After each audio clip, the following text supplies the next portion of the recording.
আমি এতে কোনো টিপ্পণী করবো না। ওটা এসআইআর প্রসেসের মধ্যে কোনো কারণে কেউ মারা যাবেন না এরকম তো হতে পারে না। জন্ম মৃত্যু তো একটা সার্কেল, প্রতিদিনই ঘটে, প্রতি ঘন্টাতেই ঘটে। অর্থাৎ সব জায়গায় রাজনীতি খোঁজার কোনো দরকার নেই।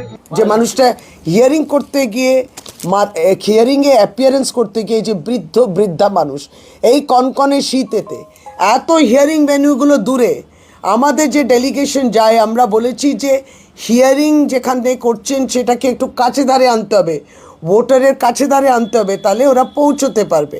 এত নিষ্ঠুর, এত অমানবিক, তারপর মারা যাচ্ছে আর তারপরে এই অমানবিকতার আরেকটা নিদর্শন।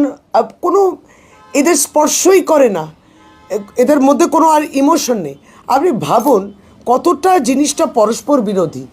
এইদিকে আপনি হিয়ারিং ভেন্যুগুলো খুব দূরে রেখেছেন, ভোটারকে অনেক দূর দূর অবধি যেতে হচ্ছে, আর এদিকে কলকাতা শহরে হাই রাইজের জন্য আপনি বুথটা তার ওখানে খুঁজছেন, মানে বুথটা নিয়ে যাচ্ছেন কাছে আর হিয়ারিং ভেন্যু নিয়ে যাচ্ছেন দূরে। পরস্পর বিরোধী না? এটা হয় কি করে?